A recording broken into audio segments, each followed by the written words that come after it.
All right, what's going on, everybody? This is Jake coming back with a guitar lesson. It's been probably another year or two since I've done a lesson. Many of you guys, I think, follow the channel for STP content, and it's been a while since I've done STP.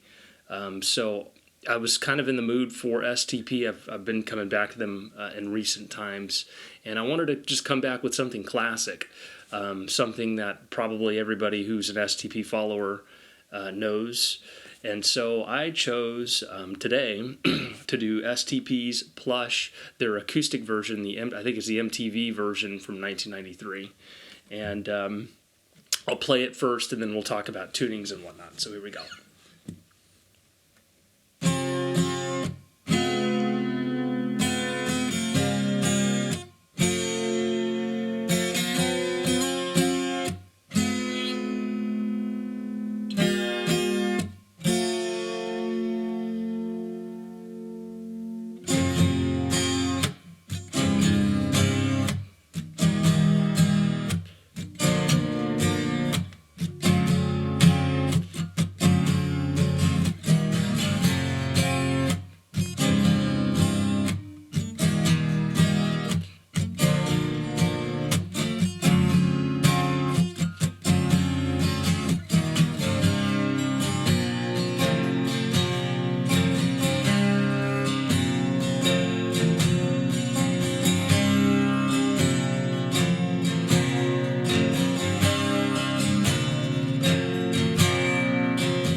All right, so that's just playing it very quickly. It's pretty close to the recording. I'll pan to a photo of this, but I am using, to get this sound, I'm using a PL20, an Electro Voice PL20 from the 90s, and for the microphone, which is actually right here about the 12th fret on the, by the way, this is a 96 Guild JF6512. So it's at the 12th fret, almost parallel to the level of the neck, but it's slightly higher and angled downward. And then I'm using on the right side, or might be left, I don't know yet, I have to figure it out. But on another channel, I have the guitar plugged in directly. It's going into a pod, a Line 6 HD Pod Pro.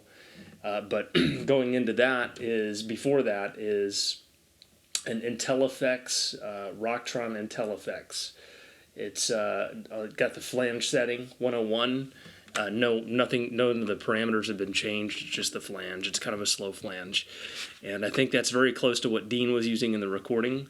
And then the tuning is, again, this is MTV Unplugged. They are actually tuned down about half a step, and I've tuned the recording, and it's pretty close, so here it goes. Starting with the EADGBE flats. Here's the E flat.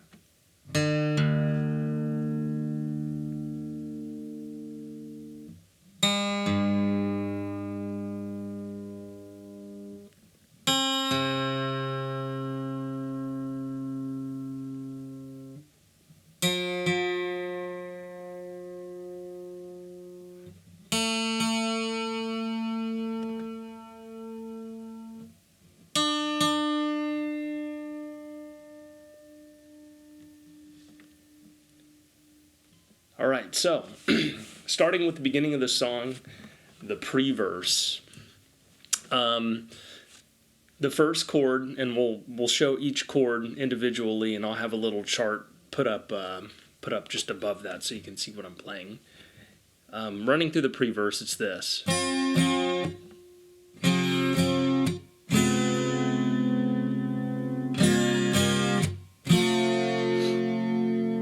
And so that starts with a G5 over D, so D in the bass, so it's actually an inversion.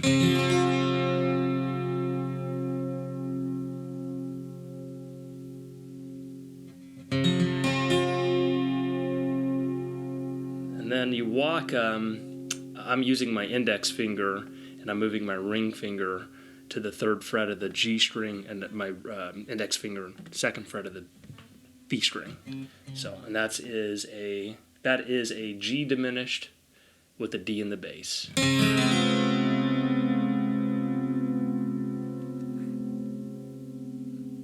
One more time.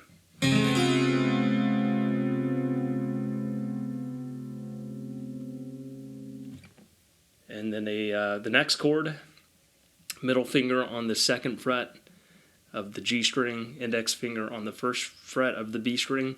Keep the pinky. I keep the pinky down. You can use any finger, but I find the pinky's the best. 3rd fret on the high E string. And that is a G sustained add 9.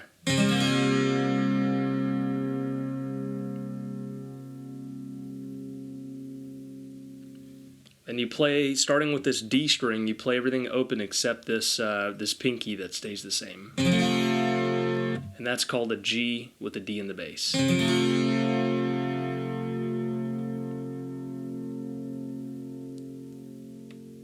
That's really derivative of my favorite version of the G, usually my favorite version, which I call a jovial G. It's extra happy, right? Because it's got that B. It's got that extra B note.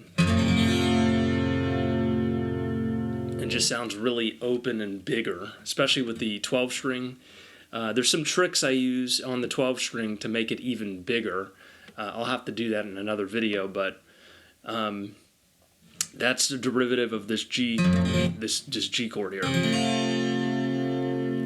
And by the way, these chords could actually be called different names. It just depends on what the song is doing, the key of the song, in context to what the movements of the chords are. So those are those chords for the pre-verse. Then the verse goes into a G. This is more of a cowboy G chord.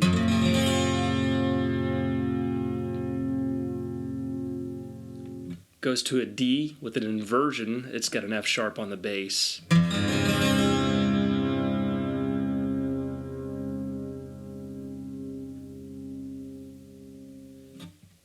F. I think the diagram's going to have the bar chord like that with your index finger. In this case, the way I'm playing the chords, especially with that inverted D, I find the thumb better for the next chord, the F. And so I just play it like this. Now, my acoustic's tuned down, so the intonation, the frets may buzz a little bit just because it's not set up to play a step down.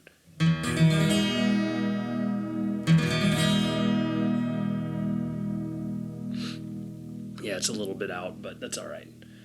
And then I play a C with an E in the bass, also inversion. This is a first inversion, E in the bass.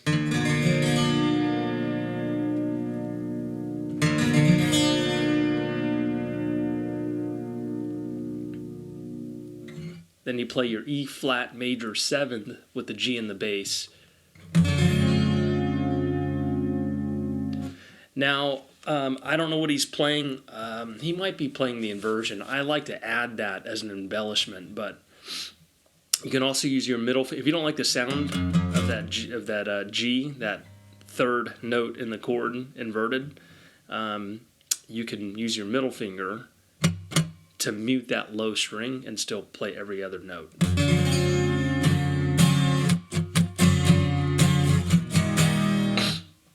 And so then it goes back to an F. For this one, I just play the F bar chord with the index finger. So playing it from the beginning, got your pre-verse.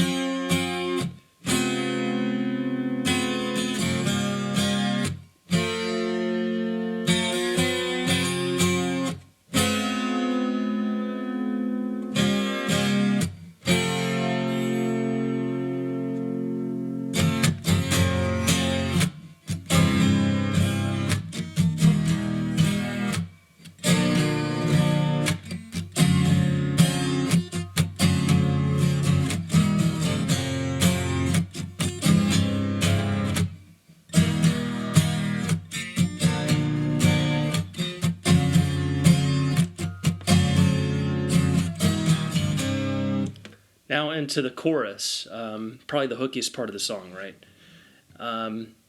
This first chord is a D sus2, sustained 2, with an A in the bass. Again, a lot of inversions. Just like that.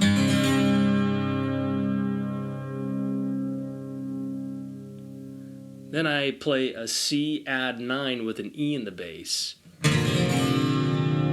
It's a really big chord. You don't have to play the low E, but I definitely would recommend the high E. And you don't have to hit it really hard. It can be very subtle, but I think it makes it sound bigger. Or if you just play the low E and not the high E, it sounds really good.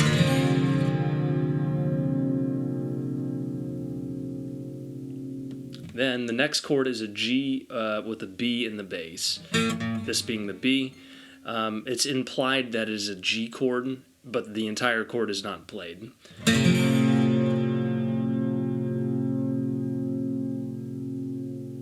And back to the C add 9 with the E in the bass. And then there is a movement within those chords right there at the end. It goes.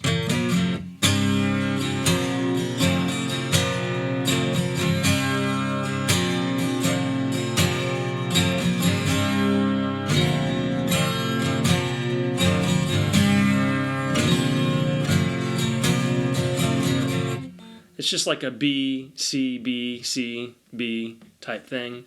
And then it goes into the bridge. No, it doesn't go into the bridge. Actually, I think it goes into an E major 7. So E major 7, same thing. You can play the inverted version if you want. Into an F bar chord.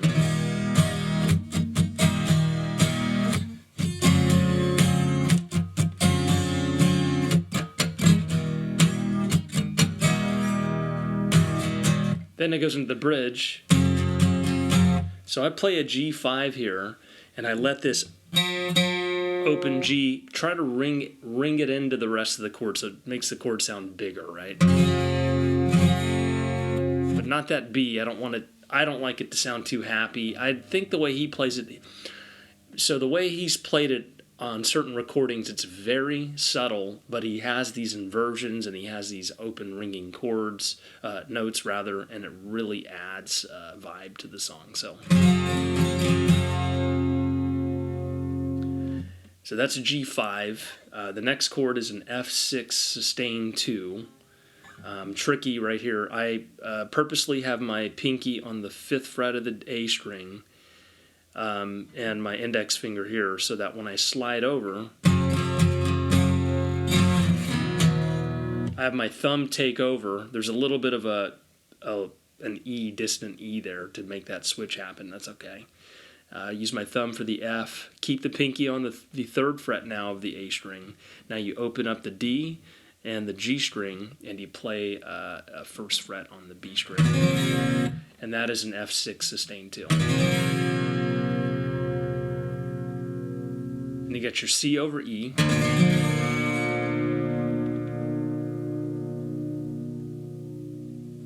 Then you slide over from a D5 very subtly over to an E flat 5. It's a power chord. Then back to the D, and then you slide it back again, like this. Not like that.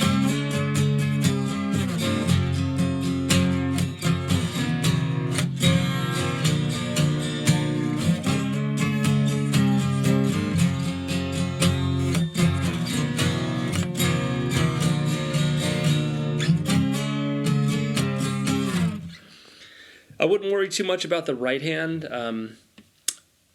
Dean and Robert who wrote this song, seem to vary their pattern. It doesn't really matter. I've seen them play it where it's just down picking strokes or patterns.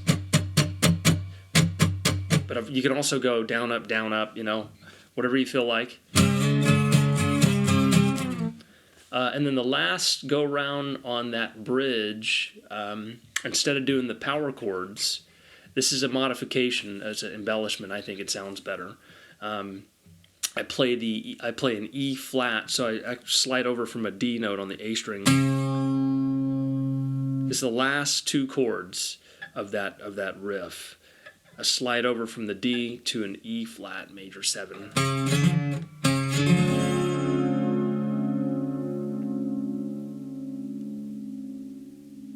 And then I play a D7, no third, just a D7 with an A in the bass.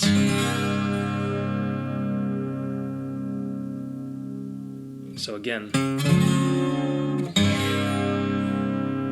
so that together that sounds like this on the last go round of the bridge.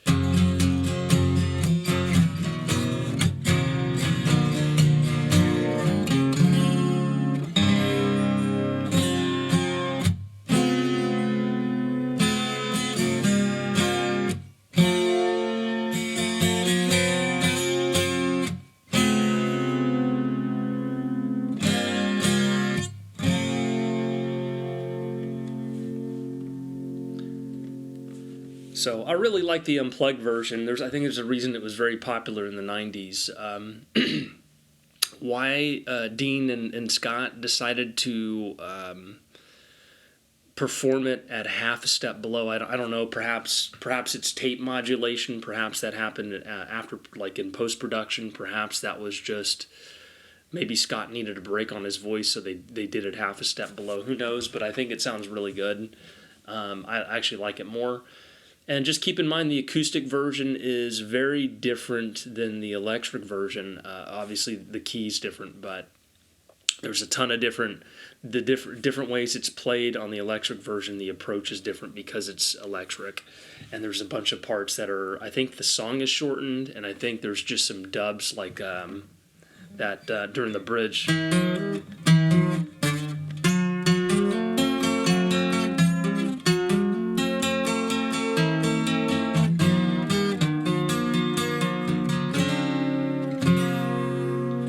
That whole thing's not played, of course. It's just Dean playing. So, and I think I've done that version before, but I've seen a lot of people on YouTube do this song, and I've seen some inconsistencies. Even I think maybe even Robert's played it, maybe not differently, but he's just played it a certain way too. And I noticed Dean on the recording, because it's Dean, it's played yet again. There's some subtle differences there. So. I thought this is probably the millionth Plush video, but I thought just doing it with this format and maybe some of those subtleties included would be a benefit to what's already out there. So, all right, guys. Well, hey, thanks for watching the video. It's nice to be doing some STP again. If you guys want to see more STP, just comment, like a song or something, and hopefully I'll get around to it soon. So, thanks for watching.